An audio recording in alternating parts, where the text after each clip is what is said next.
Hello, my name is Ahmad Farid Ananta with the student number 422-111-223-020, and we're back at it again with Excel's mate. Now, we're going to focus on the advanced filtering this time. Advanced filtering is basically a filtering, but it's a lot more complex where you need to make criteria for the things that you want to show. So, the things that you need to keep in mind is the table, the table range, and also the criteria. And for the criteria, you have to make it the same as the headings here. So let me give you an example. Here I need to show drama films that have more than 100,000 in revenue and stuff like that. So for this, for the criteria, I need to take the genre and also pendapatan or the income or the revenue. So to do this, we're going to just make the heading first. So genre and pendapatan, like so. And then let me just bold, and then let me just type in drama for the genre because we want to show the drama, and for the pendapatan or the income, it will be greater than 100,000, like so. Okay, so we got criteria ready. So we just need to use the advanced filtering. So in order for you to use the advanced filtering, you need to go over to data tab right here, and then go over to the advanced filter under the sort and filter here.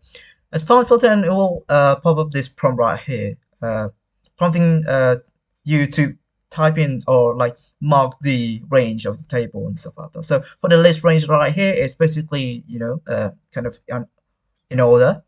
For the criteria, let me just set it myself. Let me just kind of remove that and then set it to that, like so. And that's the copy to another location. It's basically to copy the data according to the filter to the other location or another location. Okay, so since it requires me to do so, let me just select it and let me just choose in the column F12.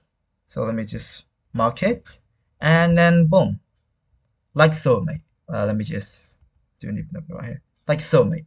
Alright, so next one is basically the same as before, but it requires me to have multiple conditions here. So I need to show the film that came out before the year of 2000 and the film that came out after the year 2013, and also with the revenue between 80,000 to 100,000. So we're going to do that same as before. We're going to determine the criteria right here. So I need the I need the tahun release or the release year and stuff like that. Since we need to do it twice here, I need to make the same thing again, the same heading.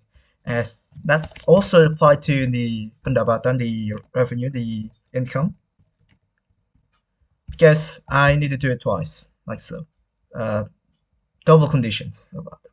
Okay, let me just mark it as the headings, and we're going to start doing it. So film that came out before the year of 1000 and also after the year 2013. Do it the same as before, between 80,000 to 100,000. But wait, if we were to actually do this, then I'm pretty sure that it's not going to come up. There we go, and it won't appear because of how well there's the line system for Excel.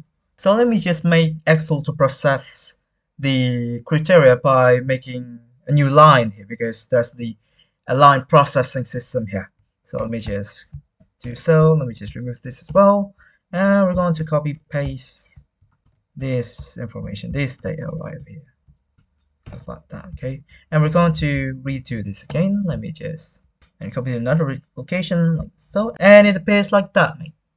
Yeah, again, you need to keep in mind to kind of like know where you put the information, the data. Alright, so this is going to be, you know the deal already, so I'm just going to do this, alright? So it requires me to show the data on the kind of service that's actually bought by Abadijaya with the status Lunas, already paid. So for this, I need the nama customer, the customer name, and I need jenis pembelian, the kind of the service, stuff like that. I need the status, the status pembelian, like so. Let me mark it as headings using bold, And for the name of the customer is going to be Abadija, yeah. And then this one is going to be Jasa, and then the status would be Lunas or paid. So let me just do the file filtering on in the column H12. So H20, sorry. Right, so let me just do it like so, like usual. It's already marked. The ranges not yet marked. Let me just mark it like this. And then copy to another location, which is the H20. So, and it will appear like so. Alright, moving on to the next one then. This is the same as before, yeah, but this time it requires you to put in the dates and stuff as the conditions, yeah, for the filtering. So yeah, this is going to be the usual. I need the name of the customer, the jenis pembelian, card of service, invoice date. So tanggal invoice. Yeah, we're going to do the invoice twice, like so. Alright, we're going to do this, and then name of the customer would be Gombal TV. Okay, Gombal TV, like so. And then the account would be service, Jasa. Invoice date would be between 10th of July until 20th of July. Right, so we're going to use the date format, the short date format like this. 10th of July 2009, was it? 2009, like so. And then 20th of July 2009, something like that. We mark it as the heading and stuff. And we're going to do that in column H20. So H20 is going to be around here. So let's do the filtering. Just like usual, mate, we're going to kind of do the process, the same process before. Select the thing here and copy to another location, which is H20. Like so, and then it appears like so, mate. So I guess that's it for today's briefing about the advanced filtering. So I think it's something useful, especially if you want to show certain data. You can just do so by using advanced filtering, and you can even create new table with the filter on it. So okay, so that's it for today's video. I hope you find it useful, and then yeah, see you in the next assignment, mate.